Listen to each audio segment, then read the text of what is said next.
छोटे हजरत, आप यहाँ बैठे हो। मैंने आपको कहाँ कहाँ नहीं ढूंढा है। आप खेलने आते हो या पढ़ने? पता नहीं क्या रखा है इन किताबों में। अरे चाचा जान, आप नहीं समझोगे। चलो घर चलते हैं।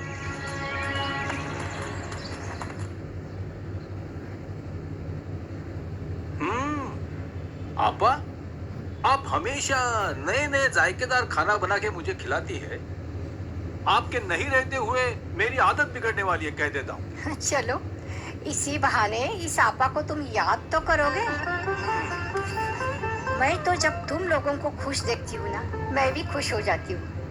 और ये खुशी उस दिन कई गुना बढ़ जाएगी जिस दिन तुम कलाम को सरकारी मदरसे में दाखिला दिलाकर अंग्रेजी की तालीम दिलवाओगे।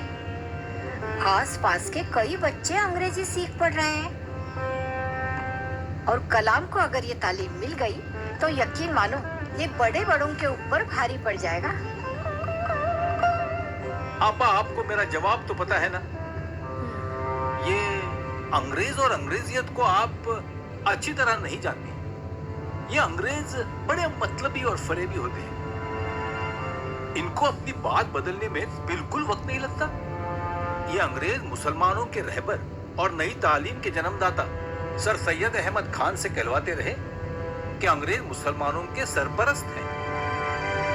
इनकी छाया तले हिंदू उनका कुछ बिगाड़ नहीं सकते। पर अब्बा हुजूर, हमने तो पढ़ा सुना है कि सदियों से हिंदू मुसलमान एक साथ मिलकर रहते आ रहे थे। फिर अचानक उनमें फूट कैसे पड़ गई? यही तो उनकी चाल थी, डिवाइड एंड रूल। फूट डालो और राज करो। पर ये कैसे मुमकिन है कि सदियों की एकता एक बार की फूट में बदल जाए? तुमने ठीक कहा बरखुरदार। बहादुर शाह जफर की कमान में हिंदू और मुसलमान एक तो हुए, लेकिन उसी वक्त एक अंग्रेज सर बटलर फरेरे ने इसको और तेज हवा दी थी। जो मुसलमान 8-8 पीढ़ियों से हिंदुस्तान पर हुकूमत कर रहे थे, वो भला हिंदुओं को अपनी बराबरी का दर्जा कैसे देते? इसी भावना का फायदा उठाकर अंग्रेजों ने मुसलमानों को माइनॉरिटी कौम का दर्जा दिया और वो उनके सरपरस्त बन बैठे।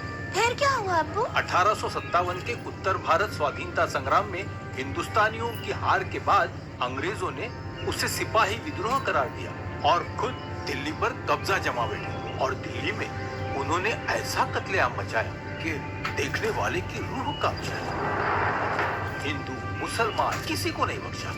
इतना ही नहीं, मुसलमानों को काटते वक्त उन्होंने ये भी ख्याल नहीं रखा कि वो इन्हीं मुसलमानों के सरपरस्त थे। इसीलिए मैं अंग्रेजों से और इनकी तहजीब से कोसों दूर रहता हूँ। असलियत तो ये है कि हमारा कल्चर इनके कल्चर से कई गुना अच्छा है। वो तो सही है अब्बा हुजूर, लेकिन इंसान को वक्त के साथ चलने में हर्ज क्या है?